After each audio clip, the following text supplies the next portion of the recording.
एक खास शख्सियत के साथ मुलाकात। देखिए जयदेव पटेल के साथ नंबर 1 इंडिया न्यूज पर रोजाना रात 9 बजे। नमस्कार व्यूअर्स, मैं जयदेव पटेल और आप देख रहे हैं नंबर 1 इंडिया न्यूज। आपका एक बार फिर स्वागत है एक खास शख्सियत के साथ मुलाकात प्रोग्राम में। आज हम बात करेंगे बांग्लादेश की मौजूदा सरकार यूनुस खान की एक बार फिर कहीं न कहीं तख्तापलट की ओर बढ़ रही है। आखिर इसके पीछे की जो बड़ी वजह है वो ये है कि बांग्लादेश में लोगों के बीच सरकार के प्रति असंतोष और साथ ही अविश्वास जो बढ़ता जा रहा है, उसको लेकर कहीं कि सेना जो है राष्ट्रपति पर दबाव बना सकती है कि आपातकालीन कहीं न कहीं घोषित किया जाए बांग्लादेश में। आखिर इसके क्या मायने हैं, इन्हीं दामों पर बात करके हमारे साथ खास हमारा है रक्षा विषय के retired major general AK. Siwach. Major general AK. Siwach, आपका बहुत बहुत स्वागत आज हमारे प्रोग्राम में। Thank you very much ji, major general AK. Siwach, आपसे मेरा पहला सवाल है कि मोहम्मद यूनुस ने सत्ता संभाली है, बांग्लादेश के लोगों के बीच सरकार के प्रति जो असंतोष और अविश्वास बढ़ता जा रहा है, सूत्रों के अनुसार सेना राष्ट्रपति पर दबाव बना सकती है कि वो आपातकालीन घोषित करे या फिर तुरंत चुनाव हो। इसको आप किस तरीके से देखते हैं? हाँ बिल्कुल, देखो सच्चाई यह है कि हालात बांग्लादेश में बहुत खराब है और जब से शेख हसीना की गवर्नमेंट को गिराया गया 5 अगस्त लास्ट साल में, उसके बाद सिचुएशन समझ नहीं रहेगी। रेडिकल एलिमेंट्स वहां पर रूट कर रहे हैं, चाहे जमात इस्लामी है या बांग्लादेश मुजाहिदीन। जो ये स्टूडेंट यूनियन थे वो भी एक प्रकार से कुछ एक आतंकवादियों के साथ मिल लिए हैं। लॉ एंड ऑर्डर की सिचुएशन बहुत खराब है, माइनॉरिटीज के ऊपर हमले हो रहे हैं, प्रॉपर्टी को जलाया जा रहा है, स्पेशली हिंदूज और बाकी जो माइनॉरिटीज हैं वो काफी परेशान हैं। और यही नहीं, अवामी लीग की जो पार्टी थी उसके भी कार्यकर्ताओं को मारा जा रहा है। तो एक ऐसा माहौल पैदा हो गया पूरे बांग्लादेश के अंदर कि एक सिविल वार जैसी सिचुएशन धीरे धीरे बनती जा रही। और इसको सच्चाई ये है कि ये जो हुआ था ये सबको पता है, ये कहीं ना कहीं डीप स्टेट अमेरिका का भी इसमें हाथ था, क्योंकि बाइडेन एडमिनिस्ट्रेशन और मोहम्मद यूनुस काफी क्लोज है। मोहम्मद यूनुस को एक प्रकार से वहां पैराट्रूप करके भेजा गया और इसने हिलेरी क्लिंटन की जो इलेक्शन कैंपेन में भी काफी पैसा लगाया था। तो सच्चाई ये है कि जो डीप स्टेट थी अमेरिका, उसने ये इन्वॉल्वमेंट थी इस गवर्नमेंट को गिराने के लिए। मगर ये जो वैक्यूम क्रिएट हुआ है अभी, इसका फायदा उठाया है चीन और पाकिस्तान ने। चीन जो है अपना बेल्ट रोड इनिशिएटिव को बढ़ाना चाहेगा, हथियार बेचना चाहेगा, तेस्ता जो बेसन है उसको खुद लेना चाहेगा जो भारत को दिया जा रहा था। और इसके साथ साथ जो पाकिस्तान है उसने अपने गढ़ बना लिया। आईएसआई बड़े जोरों से पैर पसार रही है पाकिस्तान में। जिस प्रकार से DGISI वहां पर आए तो ऐसा लगता है कि पाकिस्तान और बांग्लादेश एक तरफ से नजदीक की तरफ जा रहे हैं। बांग्लादेश एक बहुत ही इकोनॉमिकली स्टेबल देश था। बांग्लादेश की इकोनॉमी 15 साल में बहुत अच्छा किया था, उसकी टेक्सटाइल इंडस्ट्री अच्छा कर रही थी और at one point of time उसकी पर कैपिटा इनकम भारत से भी ज्यादा हो गई थी। तो वो जो सारा कुछ था वो सब गोल हो गया। अभी वो डाउन ट्रेंड में है क्योंकि टेक्सटाइल इंडस्ट्री इनकी बंद है, क्योंकि रॉ मटेरियल भारत से ज्यादा आता है। इसको इंडिया लॉ कंट्री इसीलिए बोला जाता है कि इसका बॉर्डर 95% भारत से मिलता है और भारत से जो डिपेंडेंट है raw material, food supply, petroleum और आयरन और बाकी आइटम के लिए। तो अब सिचुएशन ये है कि जहां बांग्लादेश की स्थिति खराब होती जा रही है और बांग्लादेश में ऐसा लगता है लोग परेशान हो गए हैं। और एक प्रकार से अब स्टूडेंट्स ने भी एक पार्टी नेशनल जो सिटीजन पार्टी बना ली है, वो जो बनाई है कि उसका कितना एक प्रकार प्रभाव होगा वो तो समय बताएगा। अब 2-3 बातें जो बांग्लादेश से निकल के आई हैं। एक तो ये भी बताया जा रहा था कि जो उनके क्वार्टर मास्टर जनरल है जो जनरल फैजुर रहमान, वो भी किसी तरीके से तख्ता पलटी की कोशिश कर रहे थे। वो सोच रहे थे कि जो जनरल जमान है जो कि प्रेजेंट चीफ है वो एक नेशनलिस्ट है, बहुत ही काबिल प्रोफेशनल सोल्जर है।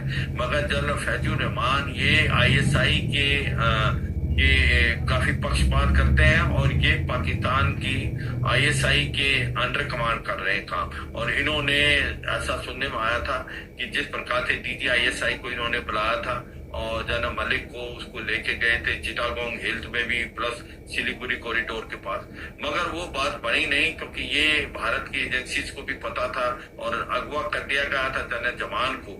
और जन जमान ने उसको अब बिल्कुल ही एक प्रकार से आप कहेंगे कि उसके अगेंस्ट एक्शन ले लिए हैं।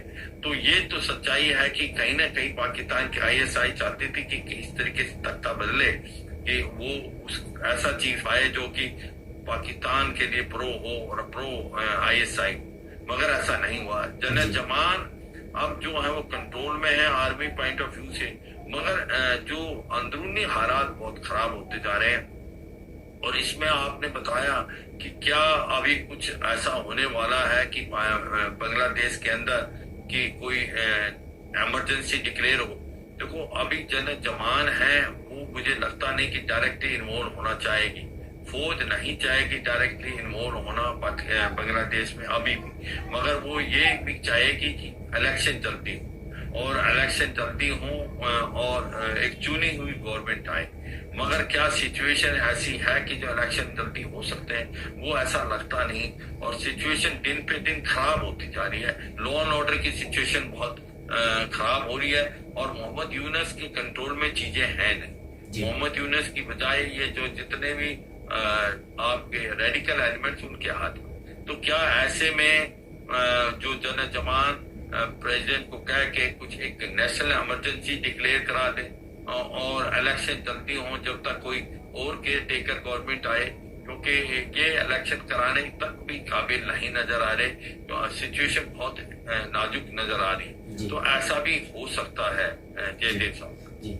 मैं जनरल लेके सिवाज अगर हम बात करते हैं बांग्लादेश के हालात पर, बांग्लादेश की सेना ने राजनीतिक तनाव के बीच एक आपातकाल बैठक भी बुलाई गई जिसमें सेना के सीनियर अधिकारियों ने भी भाग लिया। तो क्या यूनिस के तख्ता पलट की तैयारी पूरी तरीके से की गई है या की जा रही है?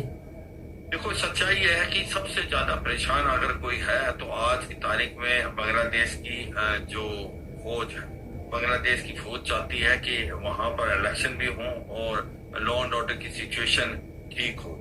तो अब पॉइंट आता है कि क्या वो दखल अंदाजी करेगी, क्या वो टेक ओवर कर लेगी। ये मुझे लगता है कि कोई कह नहीं सकता, पर मुझे लगता है कि वो ऐसा अवॉइड करेंगे जन जमान।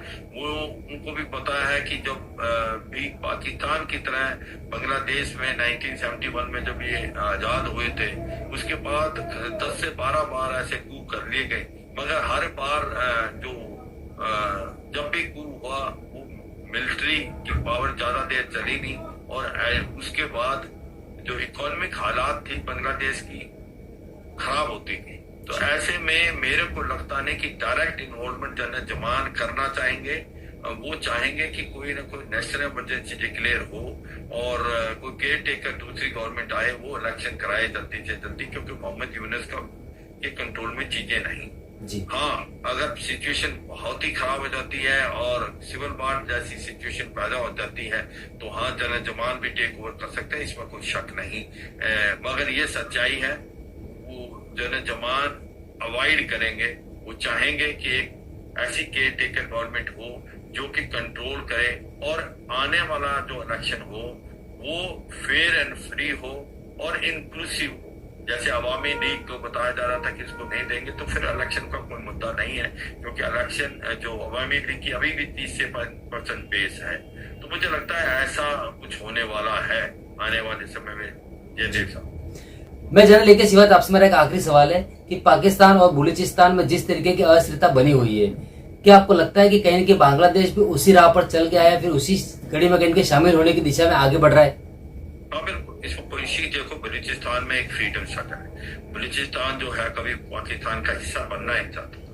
1948 में इन्होंने इसको जबरदस्ती अपने कब्जे में किया था। हमें पता होना चाहिए 11 मार्च 1947 को जो ये डिक्लेयर हुआ था कि जो बलूचिस्तान इंडिपेंडेंट होगा और 11 अगस्त 1947 को वो इंडिपेंडेंट हो गया था।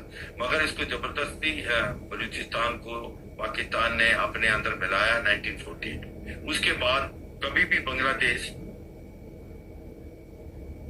आप देखें बलूचिस्तान पाकिस्तान का हिस्सा नहीं बन पाया। वहां पर लोग बहुत परेशान थे, वहां पर इंसर्जेंसी चली। अभी एक फ्रीडम स्ट्रगल चली है जो बलूचिस्तान लिबरेशन आर्मी कर रही है और आर पार की लड़ाई लड़ रही है। क्योंकि उनको लगता है हमारे पास ह्यूमन राइट वायलेशन हो रहे हैं, हम रहना नहीं चाहते, हमारे एक्सप्लोसिव को एक्सप्लॉइट किया जा रहा है। रिचेस्ट है रिसोर्सेज के अंदर सबसे बड़ा प्रोविंस है बलूचिस्तान, मगर सबसे पुअरेस्ट है। तो वहां पर जो फ्रीडम स्ट्रगल चली हुई है, कुछ ऐसा तो नहीं कहेंगे क्योंकि बांग्लादेश की हालात थोड़े से अलग हैं, पर हाँ सिविल वार जैसी सिचुएशन बांग्लादेश में भी है। जैसे बलूचिस्तान में भी आज बलूचिस्तान उस कतार पे है कि वहां हो सकता है बलूचिस्तान पाकिस्तान से अलग हो जाए आने वाले समय में। ये तो आपके जो मौलाना फैजुल रहमान ने भी कहा, 8 में से 5 डिस्ट्रिक्ट ऐसे हैं बलूचिस्तान में जहां फौज और पुलिस कुछ भी नहीं। तो बलूचिस्तान का कोई शक नहीं कि एक इंडिपेंडेंट की तरफ जा रहा है। इसी प्रकार बांग्लादेश की प्रॉब्लम क्या है, बांग्लादेश तो एक इंडिपेंडेंट कंट्री है, मगर जिस प्रकार से सिविल वार जैसी जहां पर रेडिकल एलिमेंट्स, जहां आईएसआई अपना घर जमा रही है, जहां पर लॉ एंड ऑर्डर की सिचुएशन बहुत खराब हो गई, जहां पर इकोनॉमी टिकबगा गई है, वहां पर लगता है कि अगर बांग्लादेश नहीं संभला तो बांग्लादेश ऐसे चला जाएगा जैसे पाकिस्तान टूटने के कगार पे इकोनॉमिकली बिल्कुल डूब गया है। कहीं ऐसा ना हो बांग्लादेश भी चला जाए, क्योंकि बांग्लादेश की इकोनॉमी काफी हद तक अच्छी थी मगर धीरे धीरे टिकमगा रही। क्या होगा बांग्लादेश में वो तो समय बताएगा, भारत इसके ऊपर कड़ी नजर रखे हुआ है।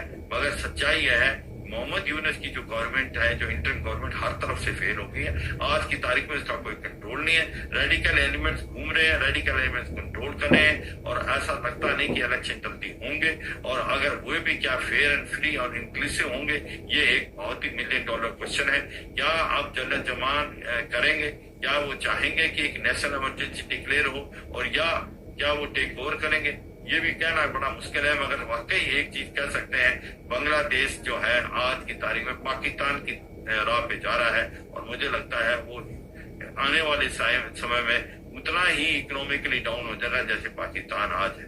जय देव। मैं जल्दी किस बात आपने हमारे लिए समय निकाला, उसके लिए आपका बहुत बहुत धन्यवाद। Thank you.